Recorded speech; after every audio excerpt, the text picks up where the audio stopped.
Kitabul Jihadi. Poin yang akan dibahas di Kitabul Jihad wabil khusus oleh Imam Abu Suja itu ada 5. Tentang hukum jihad, tentang hukum tawanan, tentang hukum ghanimah, tentang hukum faik, dan tentang hukum jizyah. Jadi poin dari Kitabul Jihad yang akan beliau sebutkan adalah poin jihad yang 5 ini. Kemudian secara hukum, jihad itu terkadang fardu ain, terkadang jihad itu adalah fardu kifayah. Fardu ain apabila kufar itu menjajah negara Islam, itu fardu ain. Bahkan kefardu ainannya ini merambat sampai siapa saja yang berada di jarak qasar dari wilayah yang dijajah itu. Jadi misalkan yang dijajah di Jawa, maka merambat sampai masafatul qasri dari sekitar Jawa. Ini kalau fardu ain. Apabila yang masafatul qasri ini belum ada kecukupan untuk mengalahkan musuh Islam tadi, kufar tadi, maka baru yang di luar masafah qasri ala qadril kifayah itu wajibnya menyebar. Tapi secukupnya, misalkan Jawa masafatul qasri, yang di luar masafatul qasri ini misalkan cukup, maka tidak merambat sampai lebih jauh lagi. Tapi kalau yang di masafatul qasri itu langsung jadi wajib. Walaupun yang sekitar Jawa saja sebelum masafatul qasri sudah mencukupi, tapi tetap wajibnya ini apabila jihad fardu ain. Kemudian jihad yang disebutkan di Abu Suja yang akan disebutkan Imam Fathul Qorib adalah jihad yang fardu kifayah, yang mana seorang imam itu wajib setiap tahun minimal 1 kali ya untuk mengirim ekspansi menyebarkan agama Allah di negara yang belum Islam, negara yang kafir. Nah, itu surah yang pertama. Apabila kalau dia melakukan fathu biladil kufri, tetapi khawatir negaranya malah kosong, dimasuki musuh, berantakan dan sebagainya, maka kefardu kifayahan jihad ini, jihad yang fardu kifayah ini, jihadut tolab namanya ya, ini cukup dengan mengirim pasukan di thuhurul muslimin. Apabila takut kacau negaranya, apabila dia melakukan jihadut tolab. Baik. Ini salah satu hukumnya. Di dalam kitab Fathul Qorib ada faedah bagus ya. Wa kanal amru bil jihad fi ahdi Rasulillah sallallahu alaihi wasallam ba'dal hijrati fardhu kifayah. Syariat jihad tolab maksudnya itu setelah hijrah, maksudnya setelah masa Makki ya, berarti ketika masa Madani itu hukumnya adalah fardhu kifayah. Ini menunjukkan akan ada fase pensyariatan jihad. Imam Bejuri mengatakan, amma qoblal hijrah fakana mamnu'an minhu awalan mutlaqan. Jadi fase pertama jihad itu dilarang ketika masih lemah di Mekah. Kemudian fase selanjutnya ya dibolehkan apabila diperangi. Dibolehkan apabila diperangi, yaitu setelah turunnya ayat fa in qatalukum faqtuluhum. Al-Baqarah 191. Fase yang ketiga dibolehkan untuk memerangi perang walaupun tidak diperangi, tapi selain di bulan yang diharamkan dengan ayat fa idzan salakhal ashhurul hurum faqtulul musyrikina haitsu wajadtumuhum. Fase yang keempat dibolehkan mutlak ibtidaan fi ashhuril hurum fi ghairi ashhuril hurum dan lain sebagainya, mutlakon. Lah ini waqatilul musyrikina kafah. Ini kalau di Jalalain nanti itu akan sering ya Imam Suyuti mengatakan kalau ada ayat tentang perdamaian dengan ahlu dhimmah atau dengan musyrikin atau dengan kufar gitu ya, nasakhahu ayatus saif gitu. Sering Imam Jalalain seperti itu. Ya, jadi ini fase tasyri' jihad. Qala al-Imam Abu Suja rahimahullahu taala wa syaraitu wujubi al-jihadi sab'u khisalin. Syaraitul wujub itu jihad apa? Jihad yang fardu kifayah. Yang dibutuhkan sab'u khisal ini. Ya, dan sab'u khisal inilah ya yang mana seorang imam itu nanti mengirim setiap tahun yang memenuhi 7 syarat ini. Salah satunya misalkan tidak perempuan. Ya. Tetapi kalau jihad fardu ain, perempuan boleh ikut. Ketika terjadi hujum penjajahan itu perempuan boleh ikut. Karena memang dibolehkan di fardu ain apa yang tidak dibolehkan di fardu kifayah karena tingkat kedaruratannya dan lain sebagainya. Ahadus sab'il hisol al-Islam. Maka tidak boleh orang kafir. Ya, tidak boleh orang kafir. Maka orang kafir pun itu kalau mau ikut jihad itu harus dengan izin Khalifatul Muslimin, itu pun dia tidak diberi saham dari ghanimah. Nanti akan kita bahas tentang bagaimana membagi ghanimah. Hanya diberi upah dan itu harus lebih sedikit dari saham terkecil ghanimah. Namanya radkhun. Upahnya itu namanya radkhun. Maka tidak ada jihad, tidak ada kewajiban jihad bagi orang kafir. Maka ketika negara Islam memberi akad jizyah atau akad dhimmah terhadap ahlul kitab, itu dalam akad tidak boleh pemerintah Islam mewajibkan ikut jihad fardu kifayah, nggak boleh. Menawarkan boleh, tapi mewajibkan nggak boleh. Wathani al-bulughu, maka sobi tidak. Wathalith al-aqlu, maka orang yang gila juga tidak diwajibkan jihad. Ini wadih. Warabi'u al-hurriyatu, maka tidak ada jihad bagi budak. Ya, budak di sini dengan segala macamnya, baik budak murni, budak mukatab, budak muba'at, terus budak mudabar, ya itu semuanya tidak boleh. Wal khamisu adz-dzukuriyatu, laki-laki. Maka tidak ada kewajiban jihad bagi perempuan dan juga bagi khuntha muskil. Walaupun ini 1/10.000 atau 1/sekian ribu. Wasadisu as-sihhatu. Yang keenam adalah sehat. Maksudnya apabila sakit parah. Ya, apabila sakit parah itu maka ketika imam misalkan menulis nama seseorang A, kamu tahun ini ikut jihad, ikut fatah misalkan, tapi dia sakit parah, maka kewajiban dia itu jatuh. Tapi kalau sakitnya tidak parah seperti pilek sedikit, batuk sedikit dan lain sebagainya, itu tidak menggugurkan kewajiban ini.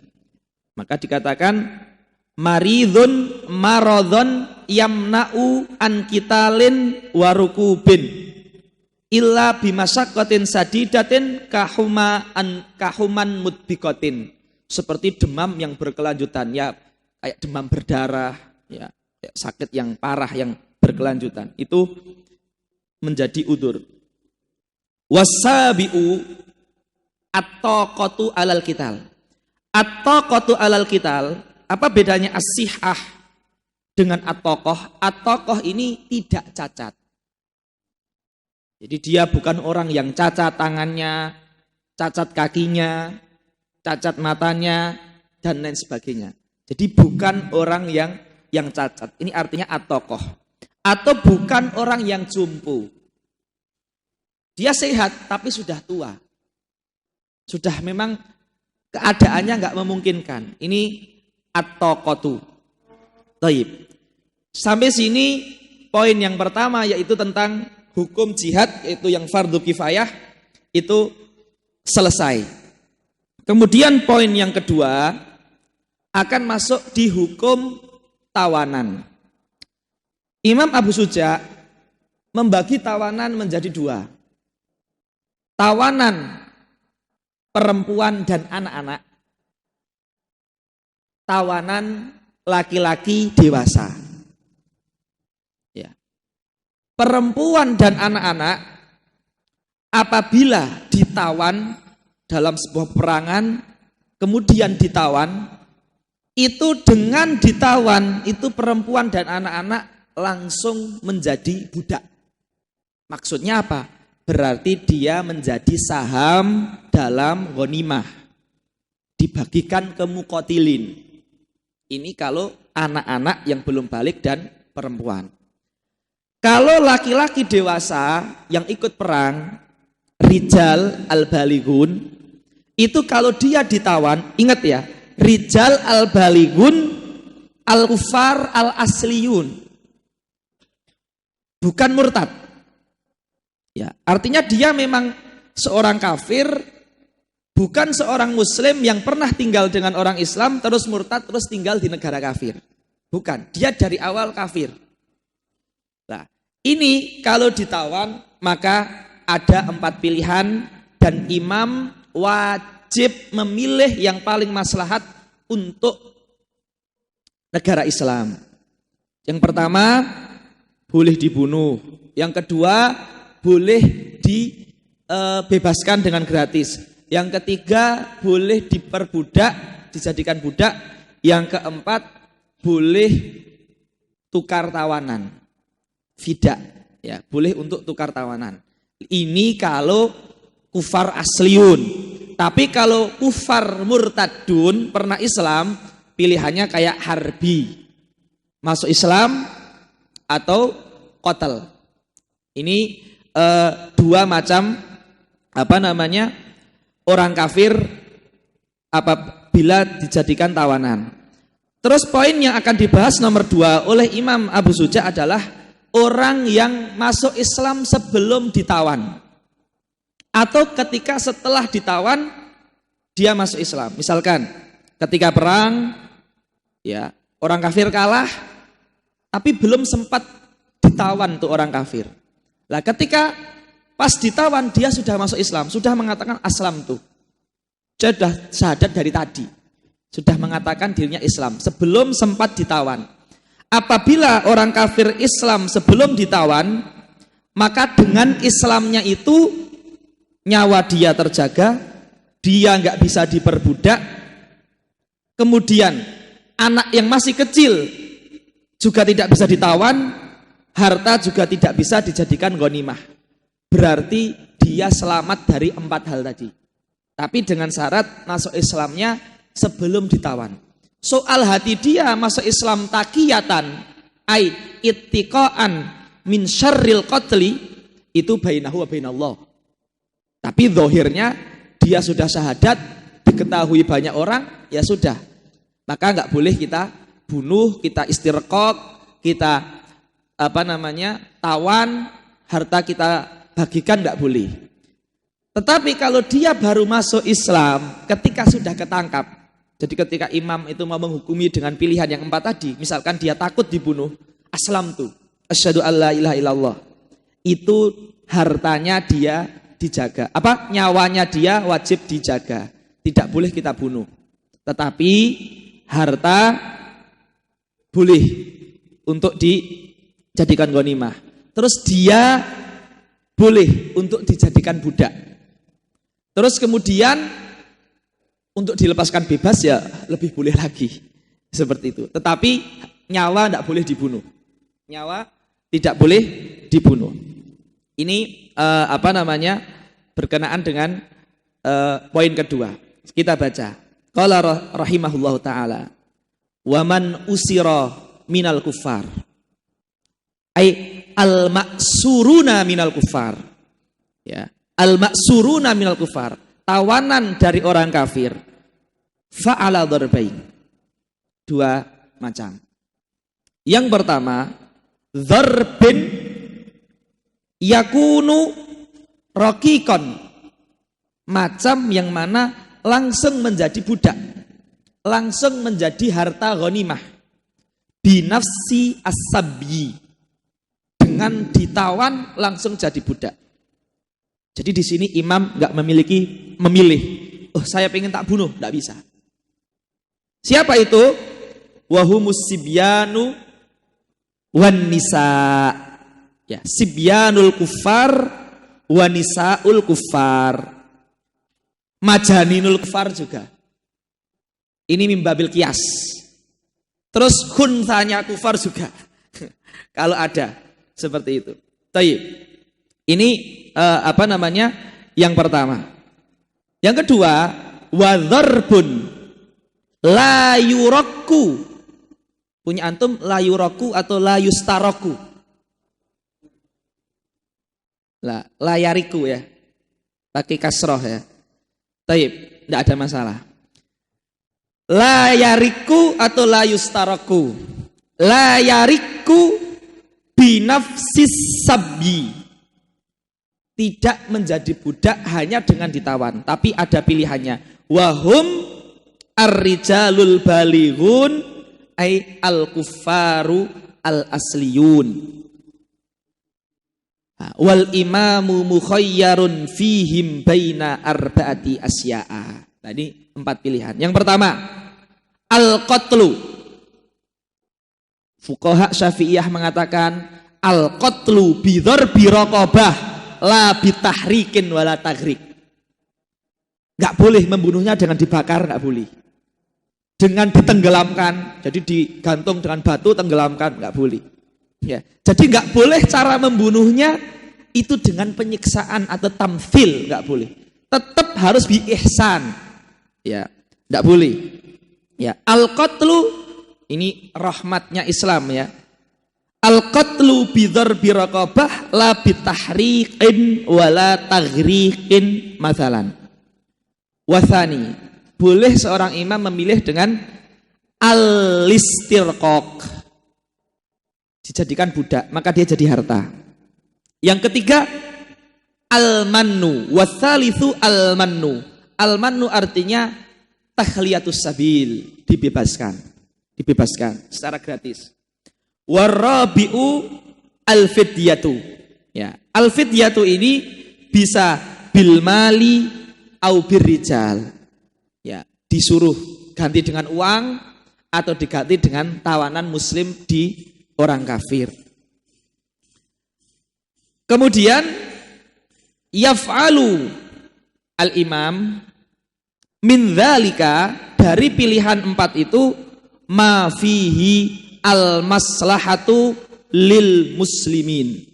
Ya, ma fihi maslahatu lil muslimin.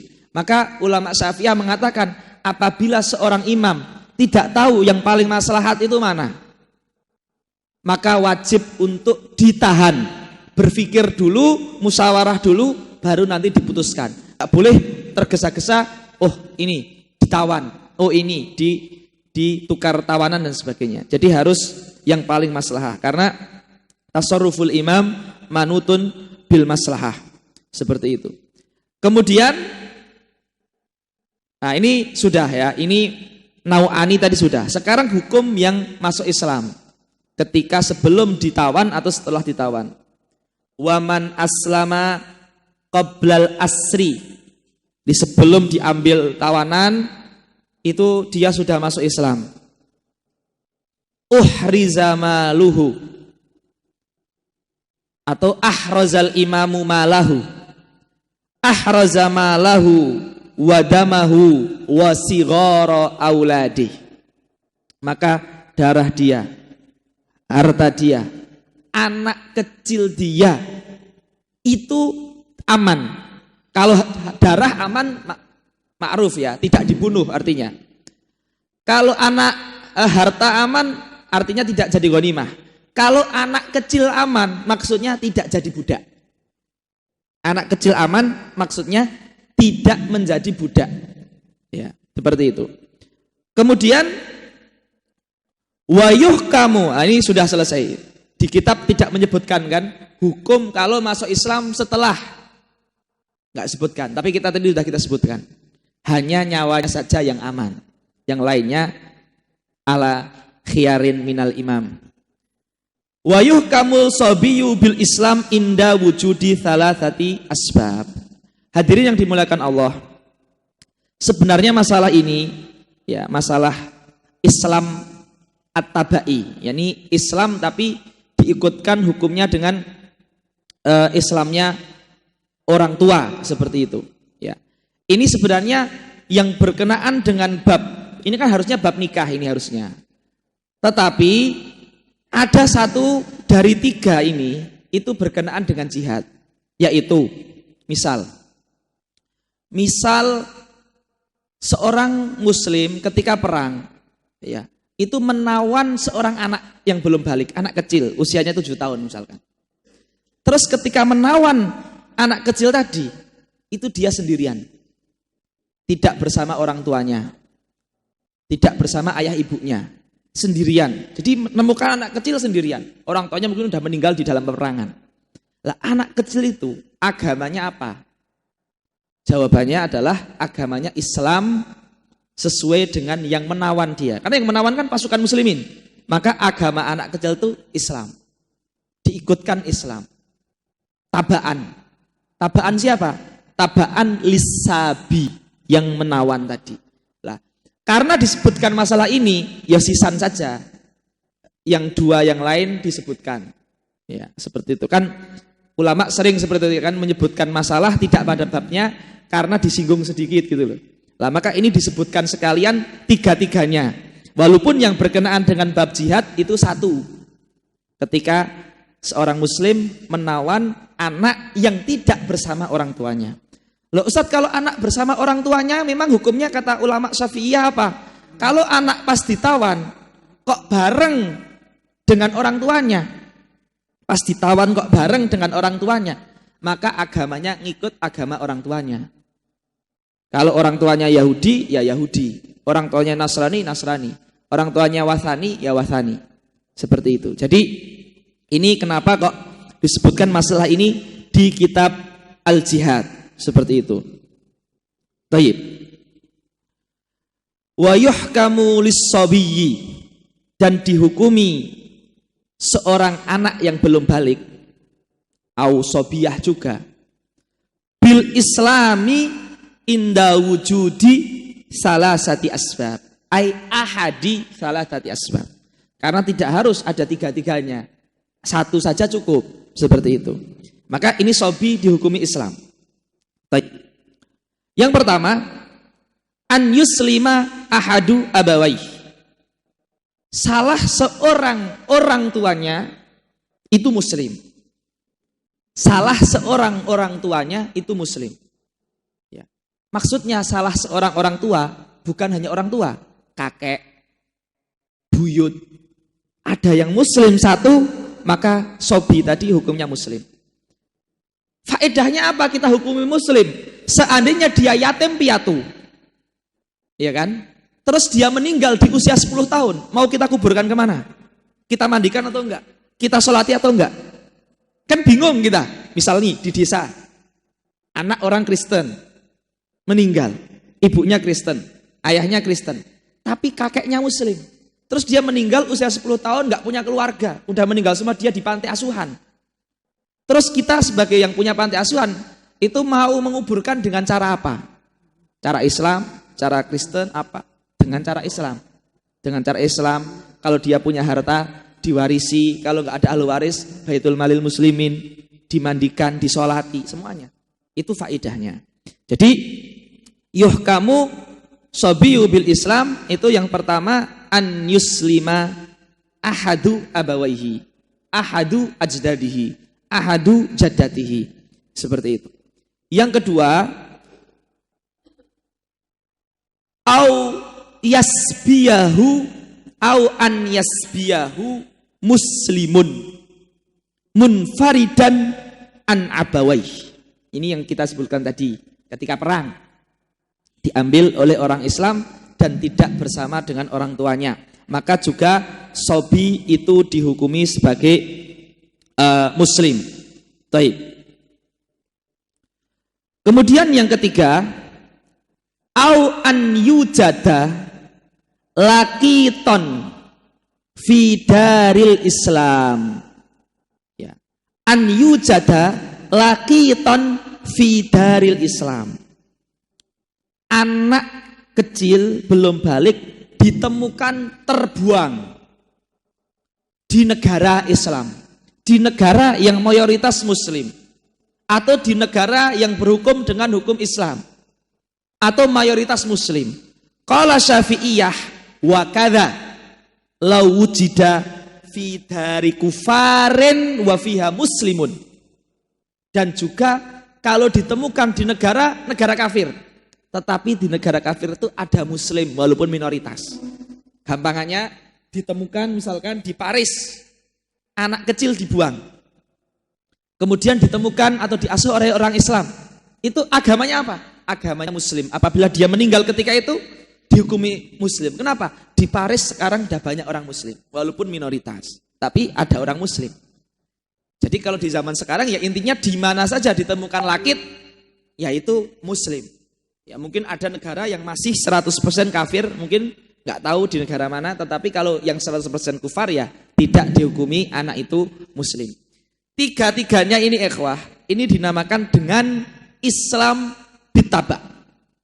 Ya, Islam bitabak ini kalau dengan sabi ini qawi.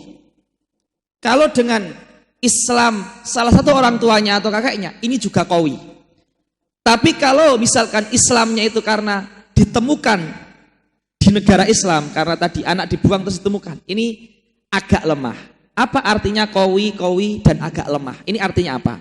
Maksudnya adalah sobi atau anak kecil yang dihukumi Islam tadi, ketika dia dewasa, dia kok mengatakan saya itu kafir. Ketika dia udah balik dia mengatakan saya itu kafir. Ini dihukumi murtad. Dihukumi murtad apabila Islam ditabaknya itu gara-gara usul atau gara-gara sabi, itu dihukumi murtad karena kuat ini. Tetapi kalau Islam tabaknya itu gara-gara ditemukan di negara kafir, tadi bayi yang dibuang di Paris tadi, udah dirawat sama orang muslim, ketika balik dia mengatakan saya ini orang Yahudi. Dia mengatakan gitu. Ini berarti ikrar bahwasanya dia kafir asli Yahudi. Nah ini, jadi Islam bitabak ini ada konsekuensi fikih yang lumayan itu, paham ya? Jadi Islam bitabak ini yang kuat adalah apabila bisa babi sabi atau bisa babi Islamil usul. Tapi kalau bisa babi dar, lah ini fihi nau'u dhafin, dengan dalil fuqaha mengatakan apabila dia dewasa dan mengakui dia itu kafir, maka berarti dia memang kafirun asliyun. Bukan terus kita katakan dia murtad. Seperti itu. Ya, taib. Terus yang bagi untuk kita kasih catatan kaki adalah perkataan Imam Abu Suja an yujada laqitan fi daril Islam, ini wa kadza fi dari kufarin fiha muslimun. Ini harus ada catatan kakinya seperti itu untuk menghilangkan prasangka bahwasanya kalau fidaril kufar itu berarti tidak dihukumi Islam, walaupun di daril kufarnya ada muslimnya. Nah itu poin yang kedua. Yang ketiga ya. Sekarang poin yang selanjutnya di bab jihad ini Imam Abu Suja akan membahas tentang pembagian ghanimah. Ya, ghanimah ini bagaimana? Jadi pertama, anggap saja ada ghanimah sebanyak 1 triliun, 1000 miliar misalkan. Maka yang pertama kali dikeluarkan sebelum ghanimah dipakai, yang pertama kali namanya adalah as-salab. Man qatala qatilan falahu salab, yaitu salab. Salab itu apa? Salab itu adalah harta yang ada di badan seorang musuh. Dompet, ATM, HT, topi, sepatu, ya, kaos tangan, semua harta yang ada di badan, senjata, pisau, semuanya itu namanya salab. Ya. Salab itu diberikan kepada siapa? diberikan kepada seorang prajurit yang yukhatiru nafsahu, yang melakukan aksi yang heroik yang tidak dilakukan umumnya prajurit. Semua prajurit itu mengorbankan nyawa. Itu namanya perang itu mengorbankan nyawa. Tapi ada prajurit yang mukhatarah. Mukhatarah itu kalau zaman dulu itu mubarozah. 1 lawan 1 sebelum perang. Nah, itu tanding itu. Kalau zaman sekarang mungkin dia langsung ke markasnya musuh, dia memata-matai yang mana tidak dilakukan banyak orang. Tapi kalau dia membunuh musuh dengan tembak-tembakan, panah-panahan, dengan drone, dengan tank, itu tidak dinamakan, tidak mendapatkan salab. Salab itu harus dia melakukan aksi yang mengorbankan dirinya. Ya, seperti itu. Ya, yang khusus seperti itu. Ya. Nah, ini dia berhak melakukan mendapatkan salab. Lah, salab ini itu dikeluarkan pertama kali. Jadi pembagian ghanimah pertama adalah mengeluarkan salab. Yang kedua, mengeluarkan humus. Mengeluarkan 1/5 dari, misalkan 1 miliar tadi itu tanpa yang salab tadi. Nah, maka 1 miliar tadi, 1 triliun tadi dikeluarkan humus 1/5. 1/5 berarti 2.000. Ya, dikeluarkan 1/5-nya. 1/5 ini nanti dibagi 5 lagi yang akan dijelaskan di kitab. Insya Allah. Jadi dikeluarkan 1/5. Berarti sisanya adalah 4/5. 4/5 ini untuk siapa? Untuk al-muqatilin wal mardukhin. Untuk para prajurit perang dan para mardukhin. Siapa itu mardukhin? Mardukhin itu adalah orang yang ikut perang tapi tidak memenuhi syarat perang fardu kifayah yang 7 tadi di awal. Perempuan ikut perang, orang ahlu dhimah ikut perang, anak-anak pemuda belum balik ikut perang. Ya. Itu semuanya kalau ikut perang dan diizinkan sama khalifah atau amirul harbi, lah itu nanti dikasih jatah. Jatahnya dari 4/5. Maka 4/5 itu buat muqatilin dan mardukhin. Yang muqatilin itu kalau dia rokib, mengendarai kuda, menyupir jet dan sebagainya, maka jatahnya adalah 3 kali lipat dari yang prajurit yang tidak mengendarai kendaraan tertentu. Jadi yang rokib 3 kali lipatnya yang tidak. Jadi seandainya jatah setiap rokib itu misalkan $3.000, maka jatah yang yang masyi ini, rojil ini $1.000. Nah, mardukhin tidak boleh lebih dari $1.000. Jadi jatahnya tidak boleh lebih dari jatahnya masyi atau yang jalan tanpa kendaraan tadi. Nah, ini besar kayak gini, ya wajar kalau besar. Ya bahkan kata dalam sebuah hadis Rasulullah mengatakan warizki tahta dilati rumhi. Ya karena memang setahun sekali, terus setahun 2 kali, ya, dan seperti itu. Jadi itu pembagiannya, salab, humus, terus muqatilin sama mardukhin. Itu gambaran umumnya. Qala al-Imam Abu Suja rahimahullahu taala, wa man qatala qatilan u'tiya salabahu. Nah, dia diberikan salab. Baik imam mengatakan, jadi imam nggak boleh mengatakan nanti kalau yang berhasil mubarozah, berhasil mukhatarah, salabnya miliknya negara. Nggak boleh. Ini Rasulullah yang mengitsbatkan. Jadi di mazhab Syafi'i salab tidak butuh izin imam. Kayak di bab muamalat, ihya'u ardhil mawat tidak butuh izin pemerintah. Walaupun ini khilafiyah, bukan ijma'iyah. Jadi kalau misalkan ada qadhi dan qadhinya tidak memakai mazhab Syafi'i dan memakai mazhab yang mana kalau mau menghidupkan tanah itu semua izin pemerintah. Hak bangun semuanya milik negara. Itu ya ikut qadhi itu tidak ada masalah. Itu bukan masalah ijma' ya. Tapi Syafi'iyah mengatakan tidak butuh izin imam. Kemudian man qatala qatilan u'tiya salabal qatil, salabal maqtul. Ini yang pertama. Wa tuqsamu al-ghanimatu ba'da dzalik. Kemudian harta perang dibagikan ba'da dzalika. Dzalika itu apa? Ba'da ikhraji asalab. Setelah dikeluarkan salapnya, ya, harta perang itu dibagi menjadi 5 bagian. Jadi kalau hartanya tadi ada 1.000, maka dibagi 200, 200, 200, 200. Jadi ada 5 bagian.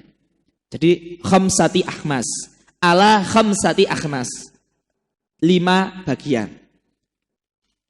Fayu'ti arba'ata ay fayu'ti al-hakim arba'ata akhmasiha 4/5-nya liman syahida ay liman hadara al-waq'ah. Ya, liman hadara al-waq'ah ay liman hadara al-harba. Al-waq'ah artinya perang, yang hadir perang. Walaupun dia ketika hadir itu enggak mesti perang. Ada yang hadir bagian belakang, bagian tengah, bagian samping, bagian mekanik, bagian apa. Tapi dia hadir perang dengan niat perang. Ya. Ataupun tidak dengan niat perang tapi ikut perang. Yang penting hadir perang. Apapun kerjaannya yang penting hadir, baik dia pasukan warga sipil atau pasukan negara, pasukan daulah atau pasukan sipil, kalau dia hadir perang, semuanya ini berhak mendapatkan 4/5. Semuanya ini 4/5. Taib. Maka kalau yang hadir setelah perang selesai nggak dapat. Hadir setelah perang selesai nggak dapat. Seperti itu. Jadi yang hadir perang. Dan ini saat 4/5 ini liman hadhara ini mencakup muqadilin dan mencakup mardukhin. Ini semuanya masuk dalam liman syahida al-waq'ata. Kemudian bagaimana cara membaginya? Wa yu'ti lil faris. Al-faris artinya ar-raqib. Tapi raqibul faras zaman itu, zaman sekarang beda. Wa yu'ti lil faris salasata ashum, 3 bagian. Walir rajil, dan yang tidak rukub sahmun wahid, 1 bagian. Taib. Wala yushamu illa liman ay illa li syakhsin istakmalat fihi atau ustukmilat fihi khamsu syara'itah al-islamu wal bulugu wal aklu wal hurriyatu wal dzukuriyatu, dan tidak diberi saham 3, tidak diberi saham 1 ini kecuali yang memenuhi 5 syarat ini. Selain yang memenuhi 5 syarat ini, maka sahamnya tidak menentu, tidak pasti, sesuai dengan istihad imam. Namanya radh. Bisa dikasih, misalkan tadi $3.000 raqib, $1.000 rajil. Maka yang mardhuh tadi tergantung pekerjaannya. Oh, ini $100 cukup, 100, 200, 200, 300, 300. Istihadi. Ya, tidak ada saham muayyan, muqarrar. Seperti itu. Jadi radh ini diambil dari 4/5 sebagaimana saham tadi. Fa in ikhtalla. Ikhtalla ini artinya tidak terpenuhi. Fa in ikhtalla syartun minal khamsi. Ya, ada yang tidak terpenuhi. Rudhikha lahu. Maka diberikan radh, saham, bukan saham tapi istihadi. Walam yusham lahu, tapi tidak diberikan saham yang pasti. Taib. Ini 4/5. Tentu ikhwah, Imam Abu Suja ini menyebutkan 4/5 ini didahulukan. Bukan artinya 4/5 dikeluarkan dibagikan duluan, tidak. Tapi ya karena 4/5 ini lebih mudah. Ya, jelas pembagiannya cuma untuk 2 bagian.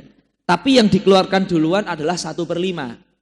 Makanya 1/5-nya diakhirkan bukan karena urutannya terakhir.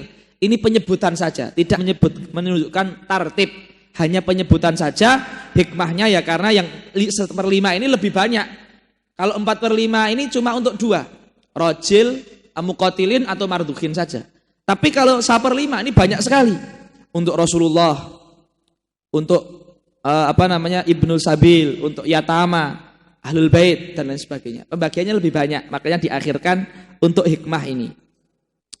Wa yuqsamu al-khumus 1/5 dan ini dikeluarkan duluan, itu untuk lima golongan. Ala khamsati ashumin. Sahmun minhu li Rasulillahi sallallahu alaihi wasallam. 1/5 itu dibagi 5 lagi. Berarti 1/25. 1/5 dibagi 5, ya kan? 1/5 dibagi 5 kan 1/25. Berarti masing-masing mendapatkan 1/25. 1/25, 1/25, 1/25. Ya. Itu untuk siapa? Pertama untuk Rasulullah. Untuk Rasulullah ini kalau beliau masih hidup dan beliau menjadikannya untuk nafkah tahun itu. Nafaqatuhu, nafaqatu zaujatihi dan lain sebagainya. Itu dari sini. Tapi ketika setelah Rasulullah wafat, saham Rasulullah itu untuk siapa? Untuk masalihul muslimin. Wa yusrafu ba'dahu ay ba'da Rasulillahi lil masalihi. Lil masalihi itu artinya untuk apa? Untuk qadhi, untuk hakim, untuk mufti, untuk ma'ahid, untuk madaris dan lain sebagainya. Ya, jadi itu untuk masalihul muslimin. Apabila setelah Rasulullah wafat itu sekarang. Kemudian 1/5 yang kedua atau 1/5 yang kedua, sahmun lidawil kurba. Lidawil kurba di sini artinya adalah kerabat Rasulullah yang dari Bani Hashim dan dari Bani Al-Muttalib. Az-zukur wal inath. Az-zukur wal inath. Ulama mengatakan cara pembagiannya adalah lidzakari mithlu hadzil unthayain. Ya, sebagian surah Abu Suja mengatakan pembagiannya lidzakari mithlu hadzil unthayain. Kemudian wahum banu Hashimin wa banul Muttalibi. Kemudian yang ketiga sahmun lil yatama. Lil yatama artinya adalah anak yang belum balik dan tidak memiliki ayah atau tidak memiliki orang yang menafkahi. Shaghirun la abalahu. Shaghirun la abalahu. Taib. Disyaratkan tapi Ustadz semuanya, terkhusus yatim ini disyaratkan adalah yatim yang fakir.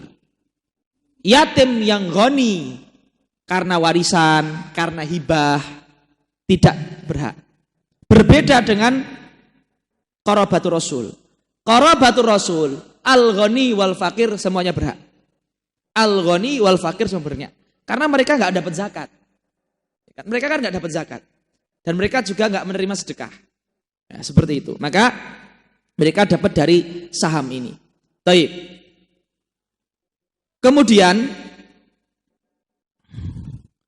yang keempat, 1/5 dari 1/5 yang keempat adalah sahmun lil masakin. Artinya lil fuqara'i wal masakin. Dengan spesifikasi seperti fuqara' masakin di bab zakat. Ya, seperti itu. Kemudian yang terakhir, sahmun li abna'is sabil, maksudnya seorang musafir yang terdampar di sebuah tempat, tidak ada uang atau ada uang tapi tidak ada ketika itu dan tidak bisa menghadirkannya. Ya zaman sekarang susah ya, karena zaman sekarang sudah bisa semuanya.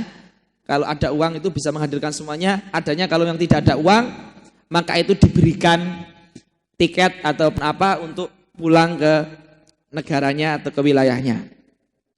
Lah ini semuanya adalah hukum ghanimah. Sekarang yang keempat atau yang kelima ya, ini akan disebut yang keempat hukum fai'. Ya. Apa bedanya fai' dengan ghanimah? Fai' itu didapatkan karena tidak perang. Maka semua harta yang didapatkan atau yang masuk ke negara Islam tanpa perang dari orang kafir dinamakan fai'. Jizyah, fai'. Malu man mata murtaddan, fai'. Al-usru, 1/10 dari hasil panennya orang kafir untuk negara Islam, fai'. Atau ketika mau perang tapi belum sempat perang sudah desanya ditinggalkan, udah kosong. Jadi dia udah kabur. Fai'. Jadi fai' ini ya mahasala lil muslimin minal kufar bila kital. Jadi mahasala apa-apa saja yang masuk ke kas orang Islam dari kufar tanpa perang. Apa saja, tidak hanya ketika pergi perang terus pada lari, apa saja, jizyah, malul murtad, idak mata murtad, dan banyak sekali. Ya. Jadi itu semua dinamakan dengan fai'. Ini perbedaan fai' dengan ghanimah. Terus perbedaannya juga 4/5 ghanimah itu untuk yang datang perang. Nah, kalau 4/5 fai' itu untuk al-juyus an-nidhamiyun, pasukan negara. Bukan pasukan yang relawan, pasukan negara yang memang hidupnya untuk perang saja. Sehingga dia nggak sempat kerja, hanya untuk perang. Pasukan negara. Itu 4/5 fai' untuk pasukan negara. Kalau ada sisa, dan 4/5-nya itu tidak dengan metode saham, tapi dengan sesuai kebutuhan. Yang jenderal beda dengan yang di bawahnya, dan sebagainya. Nah, itu sesuai dengan kebutuhan. 4/5-nya perang itu untuk yang hadir perang, siapapun itu. 4/5-nya fai' untuk pasukan negara. Kalau ada sisa untuk masolihil muslimin. Kemudian persamaannya fai' dan ghanimah 1/5 fai' dan 1/5 ghanimah sama-sama masrifnya sama, yaitu 5 golongan tadi. Rasulullah, masolihil muslimin, dzawil kurba, ibnu sabil, al-fuqara, al-yatama. Sama.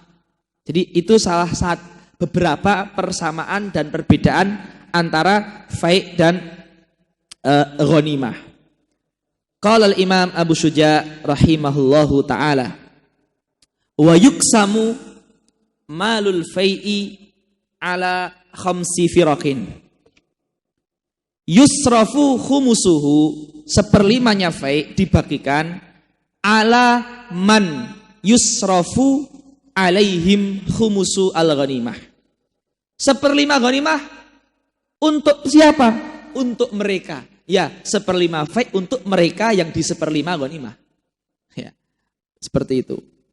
Wa yu'ti al-hakim arba'ata akhmasiha lil muqatilah. Muqatilah ini bukan artinya mu'anas dari muqatil, tapi muqatilah ini jamak dari muqatil. Lil muqatilah, maksudnya al muqatilati al musajjalina inda daulah.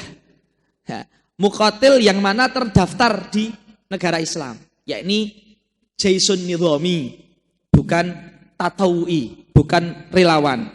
Ya, seperti itu. Baik. Dan 4/5-nya adalah untuk muqatilah. Baik, ini poin yang keempat di bab jihad. Poin yang terakhir di bab jihad, ayyuhal hadirun rahimakumullah, yaitu masuk di masalah yaitu jizyah. Apa itu definisi jizyah? Al-jizyatu malun yadfa'uhu al-kafirul maksus bi'akdin, yakni harta yang dibayarkan seorang kafir khusus, karena kafir ini kan banyak ya, dengan akad. Berarti jizyah itu adalah akad ya, jizyah itu adalah akad.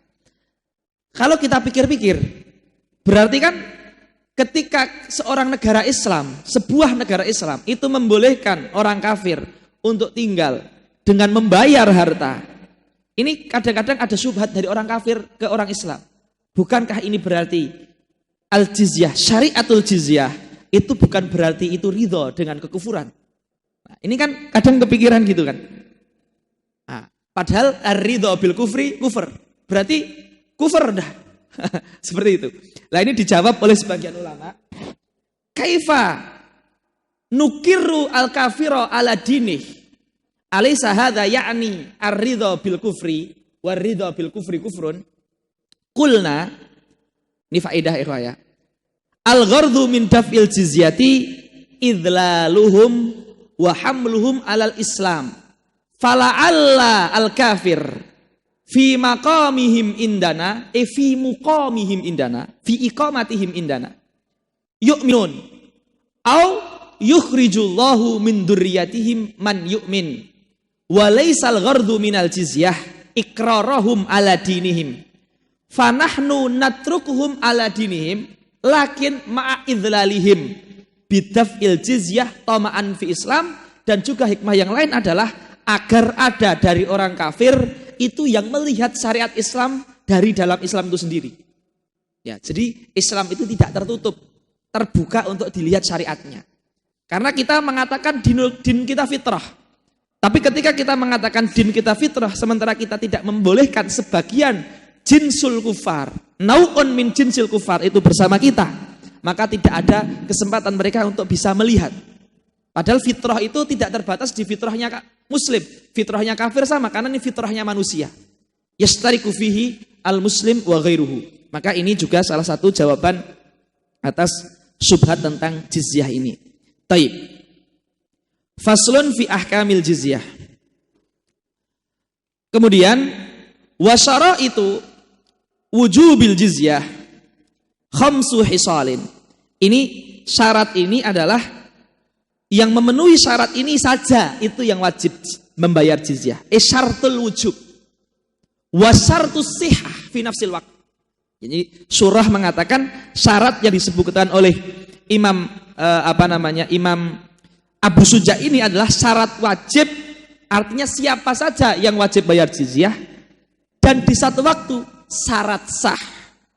Artinya kalau ada pemerintah Islam memaksa yang selain ada di 5 untuk membayar dengan nama jizyah, maka itu haram. La yasih. Akadnya nggak sah, karena jizyah ini akad. Tetapi kalau ada orang kafir selain yang 5 syarat ini, terus dia memberikan uang ke negara Islam, maka itu ya tatau dari mereka, sukarela dari mereka. Bukan itu dinamakan jizyah, dinamakan donasi gitulah. Atau juga ada orang kafir yang memenuhi 5 syarat ini, kok tidak bayar jizyah, maka akad zimmahnya itu tidak terjadi, maka dia hukumnya seperti harbi. Jadi ini konsekuensi 5 syarat ini dinamakan oleh fuqaha sebagai syartu wujub wa syartu sihah. Nah, ada iktibarnya, dan setiap iktibar memiliki konsekuensi hukum. Baik. Wa syaraitu wujubil jizyah wa sihhatiha khamsu hisal. Ahaduha al-bulugh. Maka sobi tidak wajib membayar jizyah, dan hukumatul Islam kalau mengambil uang dia juga tidak sah, tidak halal. Baik. Kemudian wathani al-aqlu. Orang majnun ya, itu tidak juga membayar jizyah. Kecuali apabila jununnya ini junun mu'aqad. Ya. Jadi seperti misalkan jununnya di dalam setahun cuma 1 jam, dalam setahun cuma 1 minggu, itu tetap wajib bayar jizyah. Ya. Jadi al-aql ini orang majnun tidak membayar jizyah. Kemudian yang ketiga al-hurriyah. Ya. Hurriyah ini tidak membayar jizyah. Jadi kalau ada rokik, budak, yang mana budak itu ahli zimmah atau Yahudi atau Nasrani, budak ini tidak membayar jizyah. Ya. Tuannya pun tidak membayarkan, tidak diambil apa-apa. Ya. Wal mukatabu sama, mudabar, muba'at semuanya sama. Yang keempat az-zukuriyah, laki-laki. Perempuan dewasa kecil tidak membayar jizyah. Yang bayar jizyah laki-lakinya. Siapa? Ya mungkin kalau dia masih anak ya ayahnya yang dewasa. Kalau dia serumah dengan kakaknya yang laki-laki dewasa, ya kakaknya itu yang bayar. Kalau dia suami istri, ya suaminya itu yang bayar. Yang penting yang bayar jizyah adalah laki-laki yang dewasa. Terus yang nomor 5, lah ini. Syafi'iyah dalam masalah jizyah, dalam masalah nikah, dalam masalah sembelihan. Yang mana dibolehkan ahlul zimmah, ahlul kitab. Ini syarat ahlul kitabnya itu sempit. Ya. Tentu kalau yang disembelih sama nikah itu sempit sekali. Ya. Kalau yang di jizyah ini sempit, juga, tapi lebih longgar daripada yang di nikah dan di sembelihan. Nanti yang nikah sembelihan kita akan bahas di sembelihan. Tapi di sini di jizyah. Ya, di jizyah ini Syafi'iyah mensyaratkan ahlul kitab yang negara Islam atau pemerintah Islam itu boleh melakukan akad jizyah adalah ahlu kitab yang mana ajdaduhum qad dakhalu fi nasraniyati awil yahudiyati qablan naskhi. Qablan naskhi. Artinya apa? Yahudi dan Nasrani yang mana kakek-kakeknya itu sudah masuk ke Yahudiyah dan Nasraniyah sebelum datangnya Islam. Jadi Yahudi yang punya sanad mutasil sampai ke Yahudi sebelum datangnya agama Kristen dan agama Islam. Karena dengan datangnya Kristen itu menasikh. Atau Nasrani yang punya sanad mutasil, kakek-kakeknya itu Nasrani sebelum datangnya agama Islam. Nasrani Syam, Nasrani Habasyah, Nasrani Suria, Nasrani Palestina. Ya. Tapi kalau Nasrani yang mana itu baru Kristen ketika setelah penjajahan Belanda di sebuah negara atau Portugal di sebuah negara. Sebelumnya itu wathani, penyembah berhala misalkan. Maka Nasrani ini tidak boleh akad jizyah. Ini dinamakan kafir asli. Ya, itu harbi. Jadi mensyaratkan ya itu kenasroniyahannya atau keyahudiyahannya itu nyambung ke kakek-kakeknya sampai kakek itu sebelum agamanya ternasikh. Walaupun agamanya sudah tertahrif dengan akidah tathlith, trinitas sebagainya nggak ada masalah. Boleh akad jizyah. Yang penting belum ternasikh bidinin jadid. Ini syaratnya. Jadi agak berat ya dalam mazhab Syafi'i.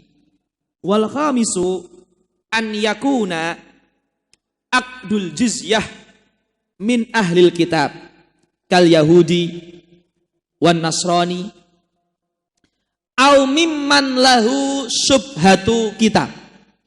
Mimman lahu syubhatu kitab. Apa artinya mimman lahu syubhatul kitab? Mimman lahu syubhatul kitab artinya kayak perkataan Ibnu Sayyidina Umar bin Khattab kepada Majusi. Perlakukanlah Majusi sebagaimana perlakuan ahli kitab. Artinya boleh akad jizyah kepada Majusi. Atau yang mengaku, kalau di Irak itu ada agama yang mengaku agama punya kitabnya dari Nabi Idris. Agama apa namanya itu? Sobiah. Nah, Sobiah. Itu di Irak. Nah, itu mengaku punya kitab dari Nabi Idris. Ya, mungkin ada yang ngaku punya kitab dari Nabi Daniel, Nabi Sis, nabi-nabi yang seperti itu. Lah itu subhatu kitab. Itu juga bisa melakukan akad jizyah. Ingat akad jizyah. Sembelihan Majusi haram. Sembelihan Majusi haram. Kalau yang sembelihan harus ahlu kitab, subhatu kitab sembelihannya haram. Seperti itu. Itu di sini saja untuk akad jizyah itu. Ya, seperti itu. Taib. Dalam Fathul Qorib dikatakan kazaimi tamassuki bisufi Ibrahim wazabur. Saya kitabnya agama Ibrahim, suhuf Ibrahim. Kitabnya Zabur. Nah, ini juga subhatu kitab. Taib. Ini tentang siapa yang boleh, yang wajib membayar jizyah dan syarat sah diambilnya jizyah dari seseorang itu tadi disebutkan. Kemudian ulama Syafi'iyah mengatakan minimal jizyah itu setahun 1 dinar. 1 dinar itu 4,25 gram emas kurang lebih. Berarti kalau 1 gram emas itu 500.000, itu setahun 2 juta. Ya, 2 juta. Jadi ya, hitungannya ya mudah. Ya, jadi yang wajib diambil itu di kutub Syafi'iyah itu 1 tahun 1 dinar. Disunahkan pemerintah itu untuk melakukan mumakasah, musawamah. Yang kaya dilebihkan 4 dinar, 10 dinar, sampai nggak ada batasnya, tapi harus dengan mumakasah. Ya, tetapi yang wajib itu 1 dinar. Ya, ini yang maktub di mutun Syafi'i. Wa aqallul jizyati aqallu ma yajib dinarun fi kulli haulin. Ya, dinarun fi kulli sanatin wala hadda li aktsaril jizyah. Wa yu'khadhu minal mutawassit, ini mimbabis sunniyah, mimbabil istihbab. Wa yu'khadhu minal mutawassit dinaron, ini mimbabil istihbab. Wa minal musir arba'atu dananir, mimbabil istihbab juga. Mimbabil istihbab. Yang wajib 1 dinar tadi. Baik.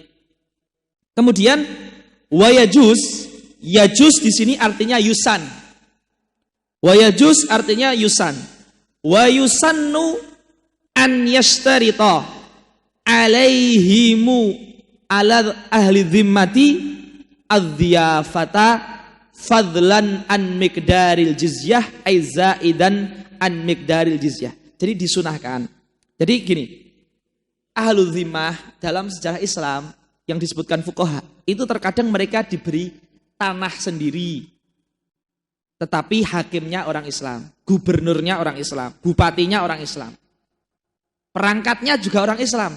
Tapi ahli dhimmah itu kadang masuk di pemerintahan jadi katib, sekretir, petugas ini, petugas itu. Kadang juga ahli dhimmah itu tinggal bersama muslimin. Jadi kadang ahli dhimmah itu mukhtalitun, terkadang mustaqilun. Tanahnya tanah negara Islam, tetapi sendirian. Nah, maka disunahkan oleh fuqaha, seorang pemerintah, sebuah pemerintah itu ketika melakukan akad jizyah, ketika melakukan tawar-menawar jizyah tadi, agar meminta untuk juga memberikan dhiyafah. Jadi nanti kalau ada kaum muslimin yang safar lewat wilayah mereka, itu agar dijamu, diberikan tempat tinggal khusus, ruang tamu selama 2 hari, 3 hari, dan sebagainya. Berikan makanan, minuman, tempat tinggal, sebagainya. Itu disunahkan dalam akad untuk menambahkan itu dengan mumakasah tadi, musawamah dengan ahlu dhimmah untuk menambahkan dhiyafah. Itu disunahkan untuk seperti itu. Tapi kalau mereka nggak ridho, nggak mau, ya nggak apa-apa. Tidak boleh dipaksa. Seperti itu. Fadlan aizaidan an miqdaril jizyah. Taib. Nah, ketika akad jizyah ini sudah dilakukan antara pihak negara Islam dan orang ahlul kitab, apa konsekuensinya? Konsekuensinya, ya, kita harus menjaga mereka. Jadi kita menjaga mereka. Bahkan kalau ada kafir harbi yang bermusuhan dengan Yahudi, kan dalam sejarah kan ada permusuhan Yahudi dengan agama lain, permusuhan Nasrani dengan agama lain, itu kan ada. Atau sesama Nasrani beda mazhab, tetapi yang ini sudah bayar jizyah sehingga berada di dhimmah penjagaan orang Islam, amannya orang Islam, yang ini masih punya negara mustakil. Maka ketika Taifah Nasraniyah yang tinggal di tanah muslim sendirian tadi ingin diperangi oleh kafir yang lain, Jaisul Islam harus menjaga. Ya. Jaisul muslimin harus datang menjaga. Perang juga, ya, untuk ahli dhimmah tadi. Ini salah satu hak mereka. Jadi mereka juga harus ditaruh pasukan, angkatan darat, angkatan laut dan sebagainya untuk menjaga mereka. Juga kewajiban mereka kepada orang Islam itu apa?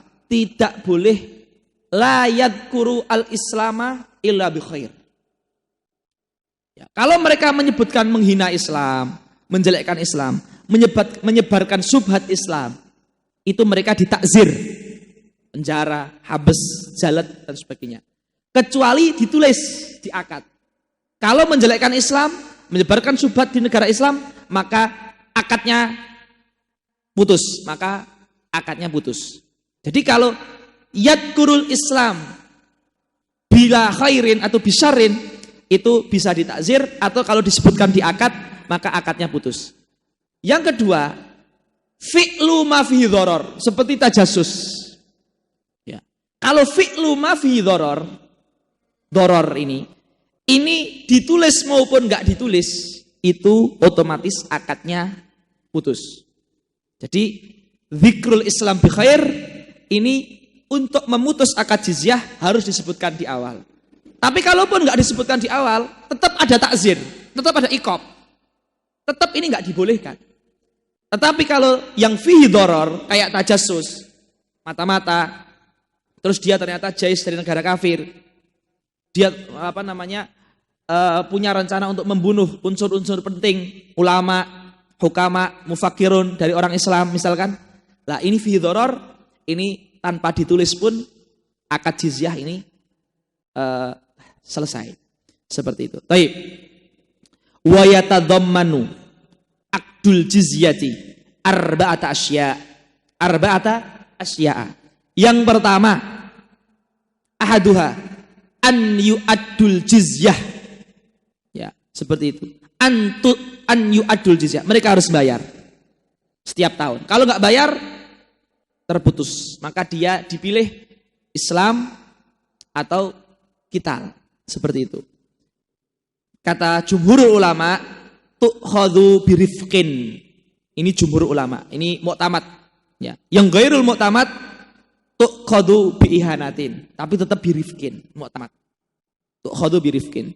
Yang kedua, nah ini penting sekali. Antajriya alaihim ahkamul Islam. Apa maksudnya? Apa yang mereka yakini seperti yang Muslim yakini, maka hudud berlaku bagi mereka. Contoh ya, mereka meyakini keharaman zina. Maka yang muhsan rajam, ghairu muhsan jalat. Mereka meyakini, misalkan apa lagi? Selain zina itu apa? Apa sih?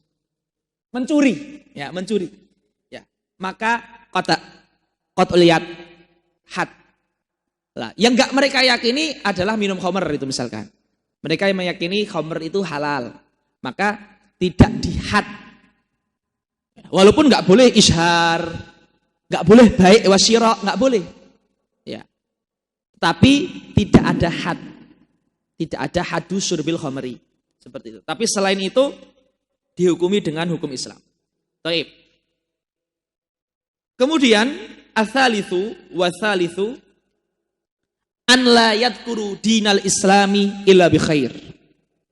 Warabi'u alla yaf'alu ma fihi dhararun 'alal muslimin. Ya, seperti mentajasusi dan lain sebagainya. Kemudian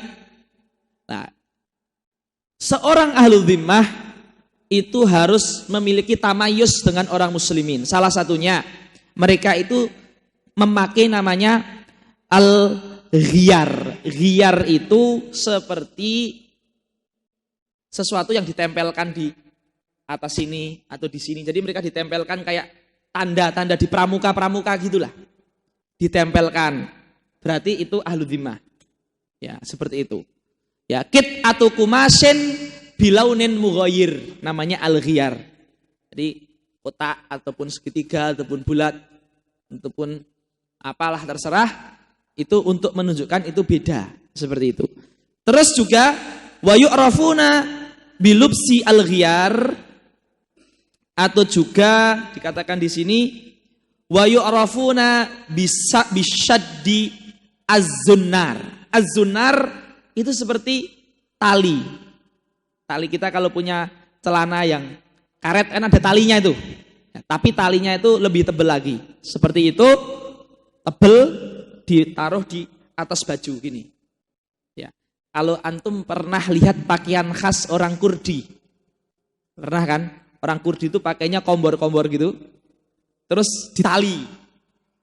Ya, jadi pakaiannya sampai ke sini. Jojon.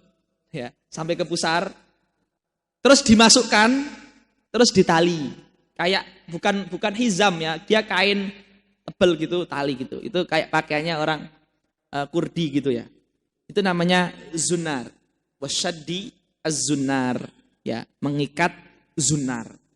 Wa yumna'una min rukubil khayli an-nafisah wa ghairi nafisah. Wala yumna'una min rukubil hamir. Tapi kalau naik keledai tidak dilarang. Wa in kanatil hamiru nafisah. Seperti itu. Jadi naik kuda, tidak boleh naik himar, yang boleh seperti itu. Taib.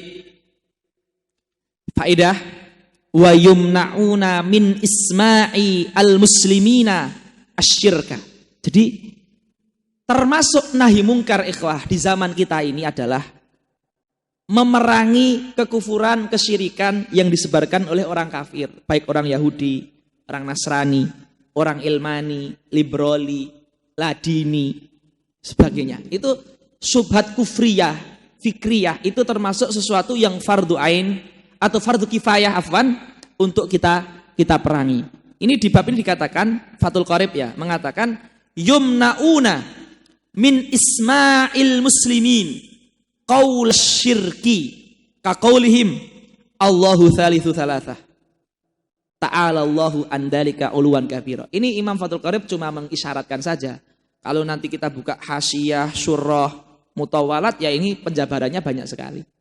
Jadi ini ibrahnya adalah ingkarul mungkar yang paling penting, salah satu di zaman kita adalah al-afkar al-kufriyah. Ini fardu ain. Bahkan mungkin kita juga harus mengajarkan santri kita walaupun tidak di dirosah rosmiyah, di luar kelas, seperti itu. Ini muhim, karena subhat-subhat seperti itu sekarang sudah lewat internet, sudah tidak ada yang bisa mengerem lagi ya. Kemarin yang terakhir ya kita melihat anak belum balik, masih kecil, remaja, itu membunuh seorang anak kecil untuk dijual ginjalnya. Karena menjual ginjal itu dia buka di internet, katanya uangnya banyak, bisa untuk beli pulsa, beli kuota, beli apa. Akhirnya ada anak kecil dibunuh oleh 2 orang remaja gara-gara internet. Ya, maka ini kewajiban kita semua sebagai orang tua dan mudaris untuk mengajarkan rad syubhat al-afkar al-kufriyah. Hadirin para asatidzah yang dimuliakan Allah Subhanahu wa taala, alhamdulillah kita hatam Kitabul Jihad. Sekarang kita akan masuk di kitab As-Sayd wa Dzabaih. Qala al-Imam Abu Suja rahimahullahu taala wa nafa'ana bi ilmih, Kitabu As-Saydi wa Dzabaih. Di sini Imam Abu Suja rahimahullah akan membahas lima hal. Yang pertama adalah hukmud dzabaih, sembelihan. Yang kedua adalah hukmu as-sayd, berburu atau masjid yang diburu. Yang ketiga adalah hukmu al-at'imah, hukum makanan.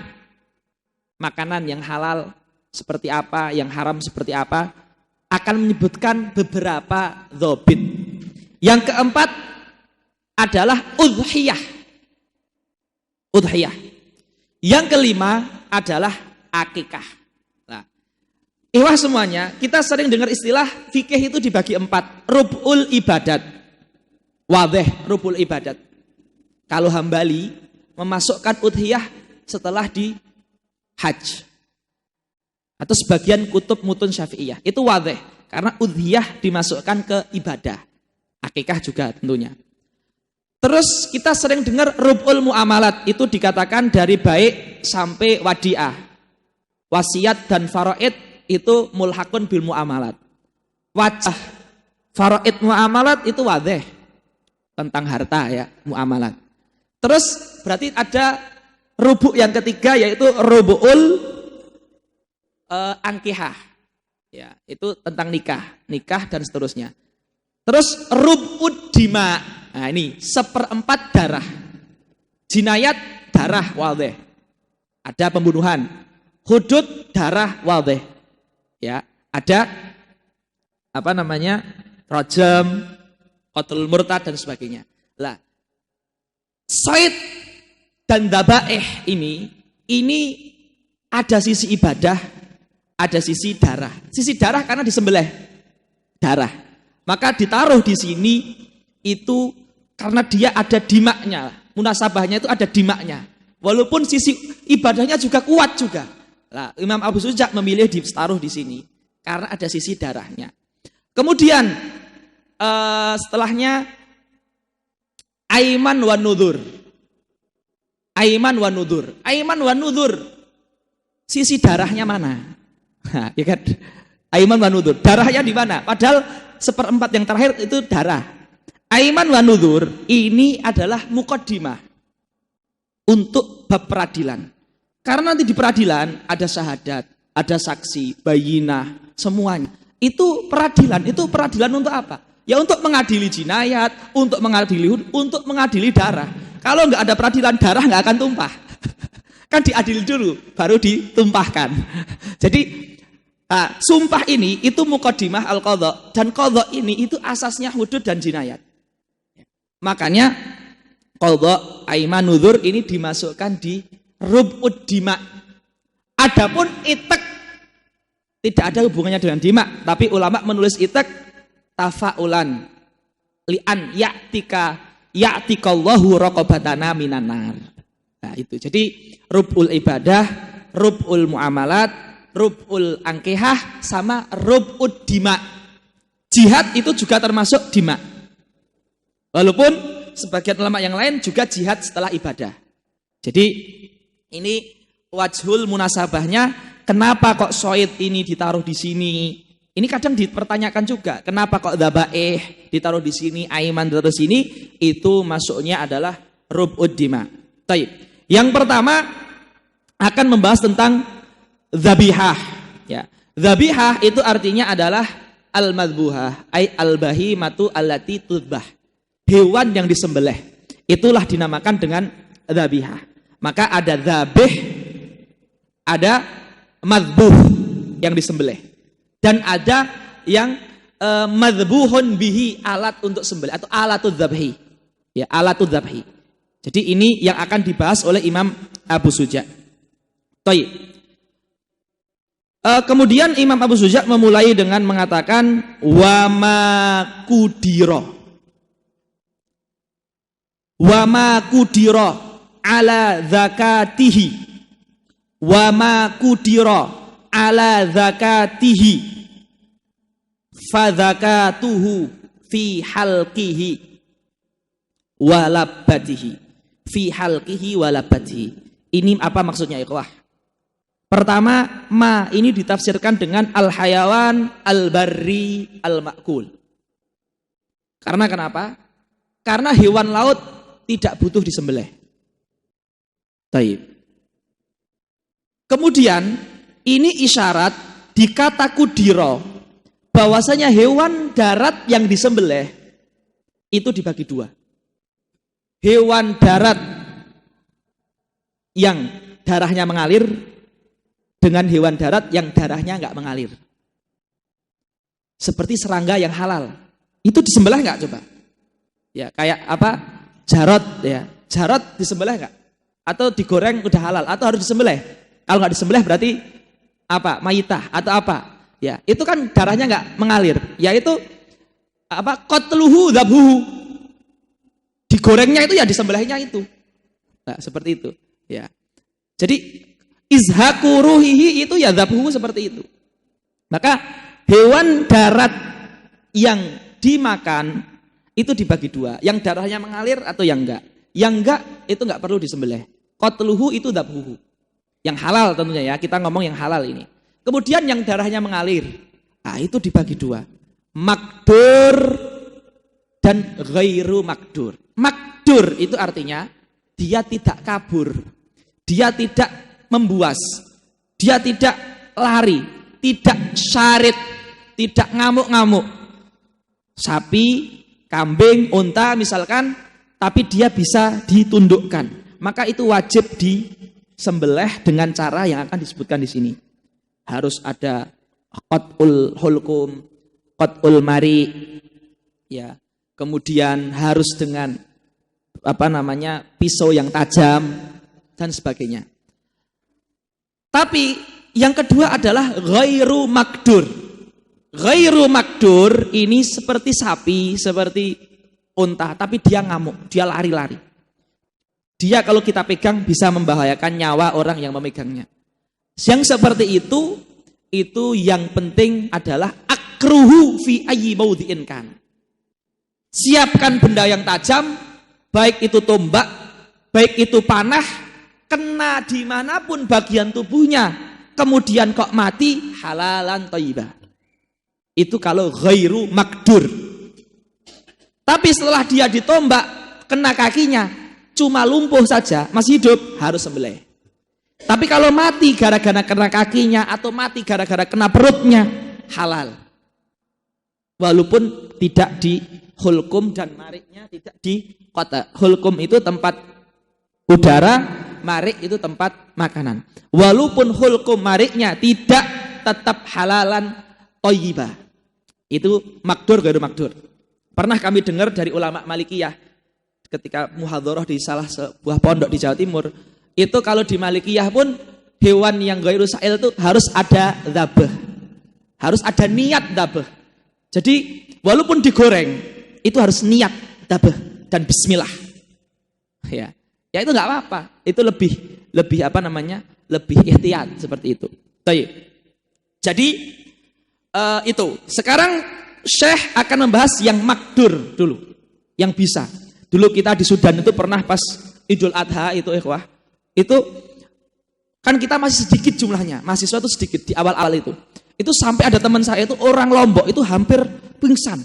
Jadi ketika itu dia apa namanya? Pengen nyembelih ya.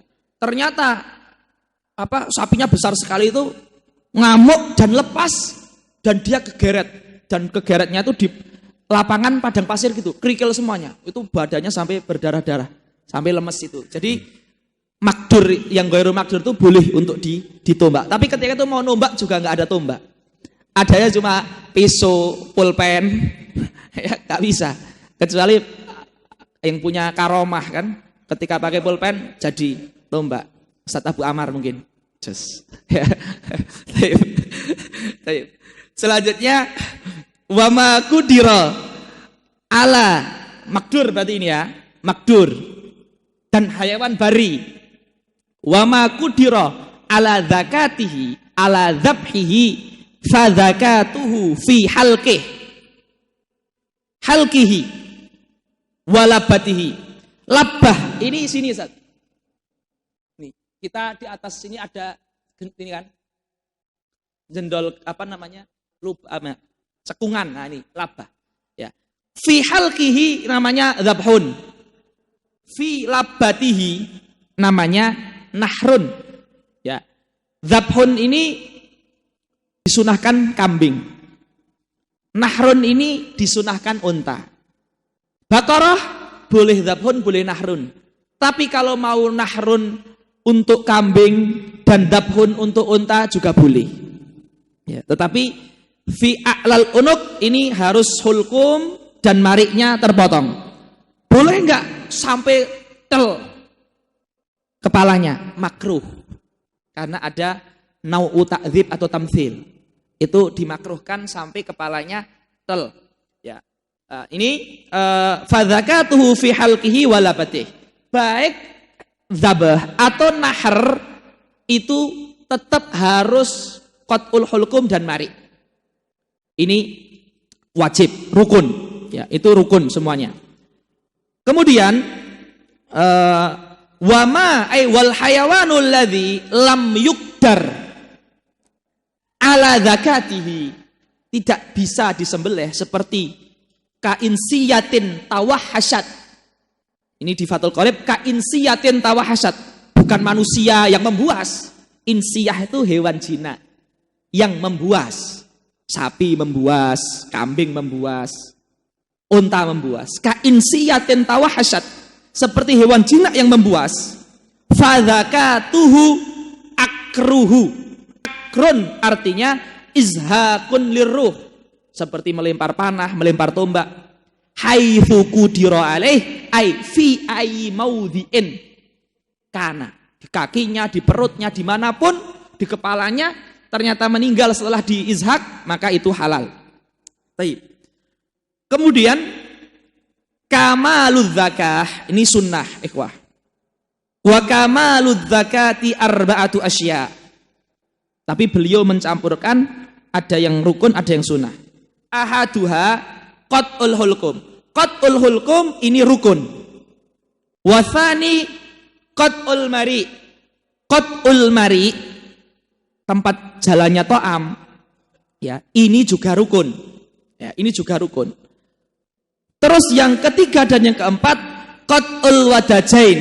Wadajain itu adalah dua nadi di sebelah samping kanan dan samping kiri leher. Ya, itu sunnah. Maka dikatakan wal mujzi'u minha syai'an, ai yang rukun dari yang empat itu dua. Qat'ul hulqumi wa qat'u almari, itu yang rukun. Taib. Sebelum melanjutkan di sini ikhwah, bahwasanya syarat yang nyembelih itu harus muslim atau ahlul kitab dengan syarat. Lah ini, kalau tadi yang boleh akad jizyah adalah ahlul kitab yang kakeknya itu sudah masuk di ahlul kitab sebelum terjadi nasakh. Kalau ini sebelum terjadi nas dan tahrif. Apa maksudnya? Ulama memisalkan adalah dengan Nasrani Jazirah Arab. Nasrani Jazirah Arab itu betul mereka sudah ada yang Nasrani sebelum Nabi Muhammad. Tetapi dia masuk Nasrani setelah Nasraniyah itu kemasukan tatslits, akidah Trinitas. Jadi dia Nasrani sebelum nasakh, iya. Telah masuk Nasrani sebelum adanya Nabi Muhammad, artinya sebelum nasakh Islam, iya. Tapi ba'da tahrif, maka ini enggak halal juga. Ya sulit sekali memang. Ya seperti itu. Ya seperti di madzhab Syafi'i itu sulit. Jadi an la na'lama anna ajdada ahlil kitab qad dakhalu fin nasraniyati awil yahudiyati ba'dan naskhi awit tahrifi. Wallahu alam, nanti ini bahtul masail, ya silahkan dicari madzhab yang lain. Apakah ada madzhab yang lain? Oh, yang penting Nasrani aja, yang Yahudi saja.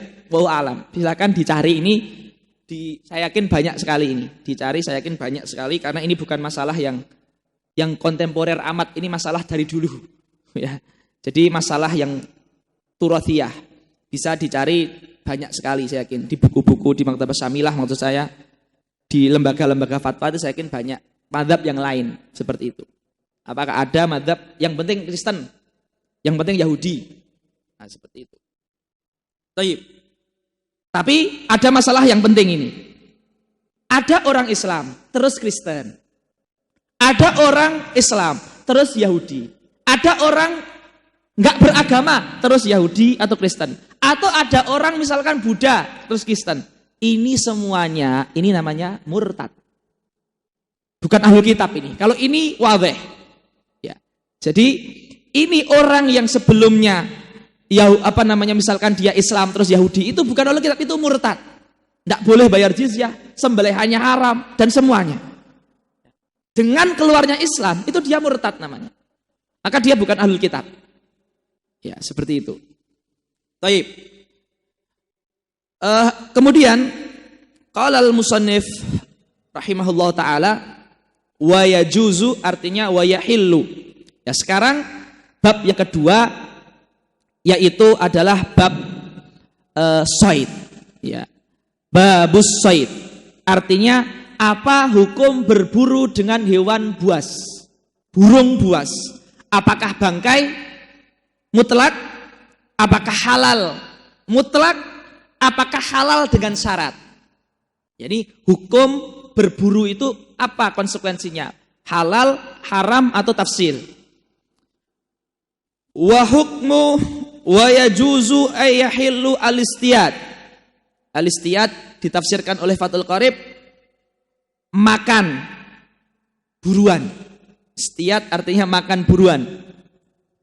Apabila buruannya itu bikulli jarihatin mu'allamatin minas siba. Jadi syaratnya adalah jarihah, harus memiliki taring atau kuku yang tajam, yang mana kuku itu dipakai untuk berburu. Ya, kuku itu dipakai untuk berburu, atau giginya itu dipakai untuk berburu. Yakni nabun yaftari subihi au mikhlabun yaftari subihi.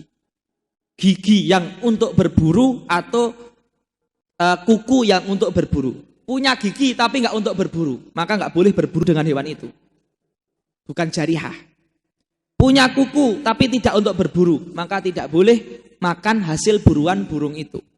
Jadi bikulli jarihatin. Terus syaratnya adalah muallamatin. Sudah ditaklim. Apa itu taklimnya? Ada 4. Ini ulama banyak ya mengambil dari ini bahwasanya ilmu itu di hewan saja itu membuat sesuatu jadi halal. Ya. Sama-sama misalkan anjing yang satu sudah taklim, yang satu belum ditaklim. Yang sudah taklim hasilnya halal. Yang belum taklim haram. Padahal sama-sama hasil buruan anjing. Gara-gara ilmu saja membawa kemuliaan. Ya, ilmu itu. Ini salah satu fadhailul ilmi. Ya. Muallamatin minas sibak. Sibak artinya hewan buas. Seperti apa hewan buas itu? Seperti fahad, namir, kaleb, harimau, singa, ya, macan tutul, terus juga apa yang lain sebagainya. Wa min jawarihi thair, ya, dan juga thair, burung alap-alap, burung elang, kasokrin, wabazin, ya, seperti itu. Itu sibak atau jawarih thair. Wa syaraitu ta'limi al-jawar.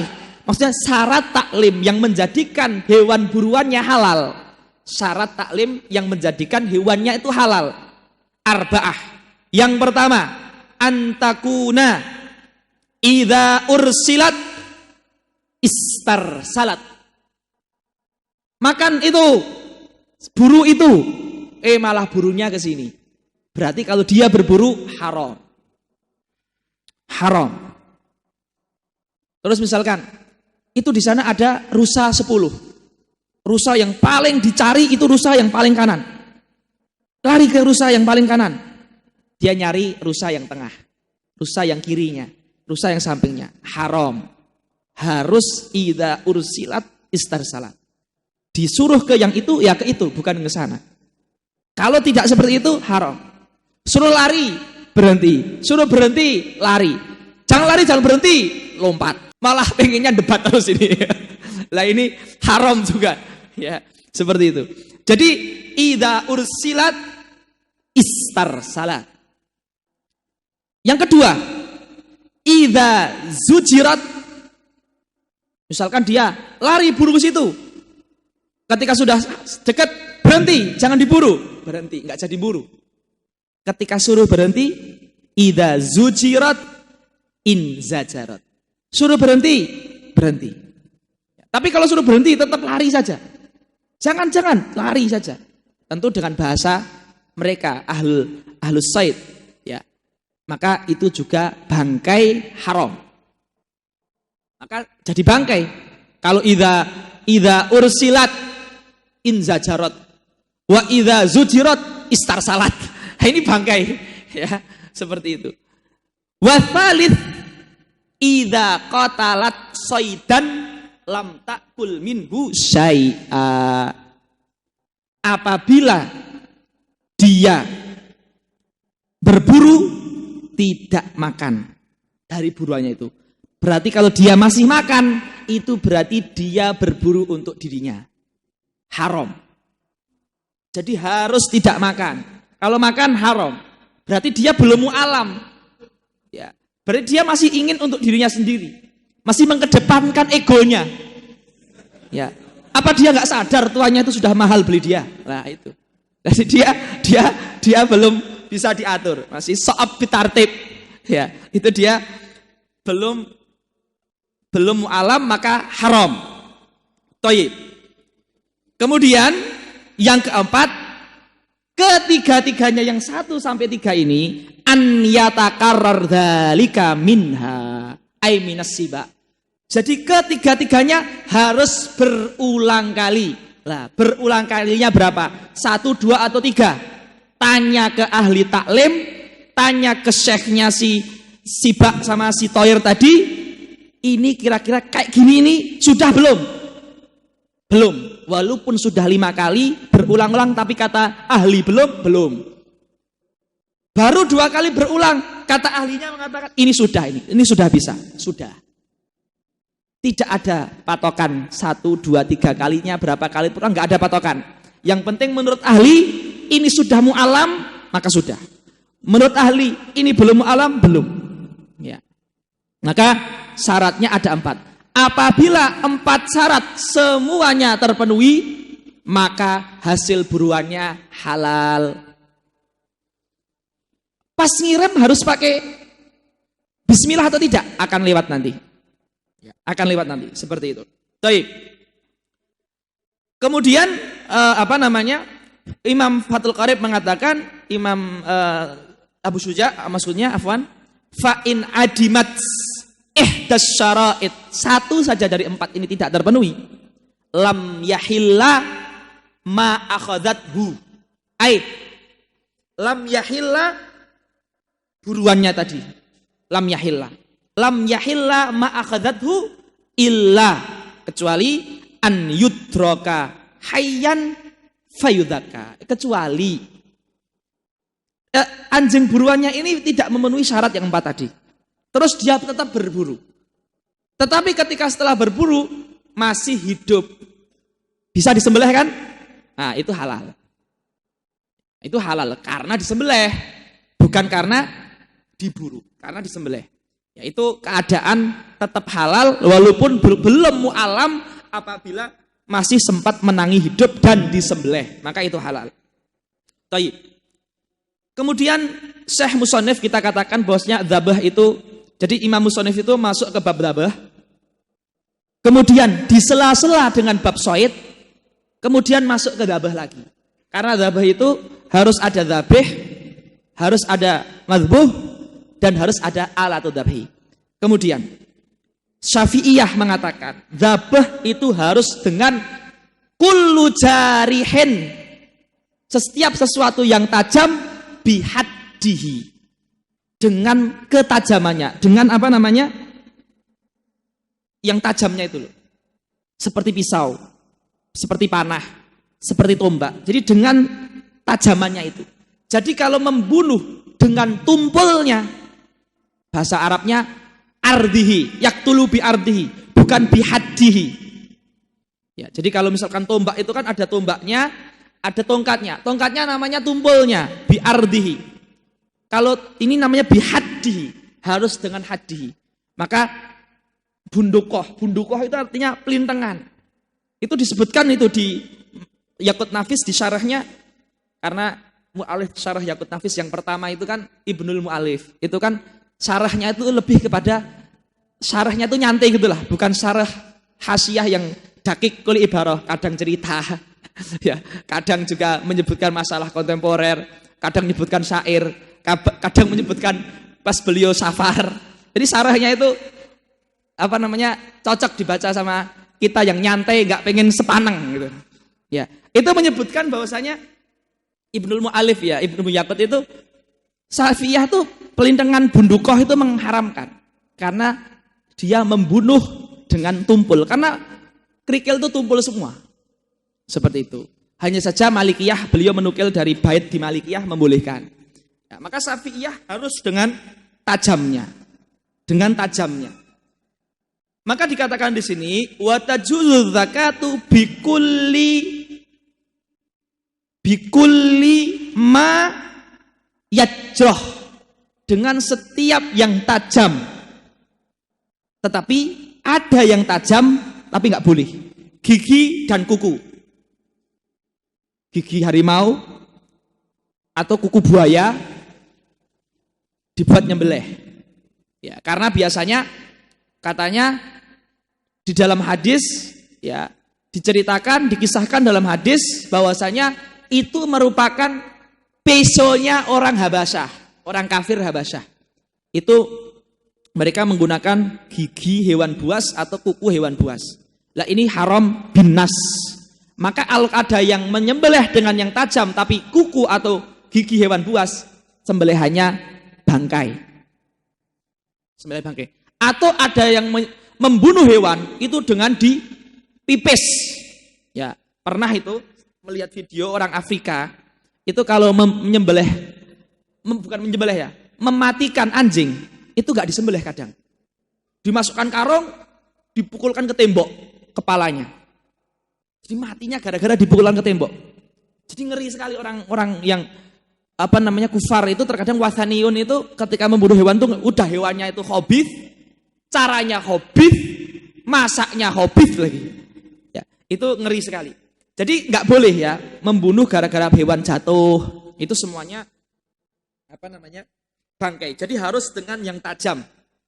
Illa bisinni wadhufri atau wadhufri. Ini walaupun tajam tetapi tetap tidak boleh.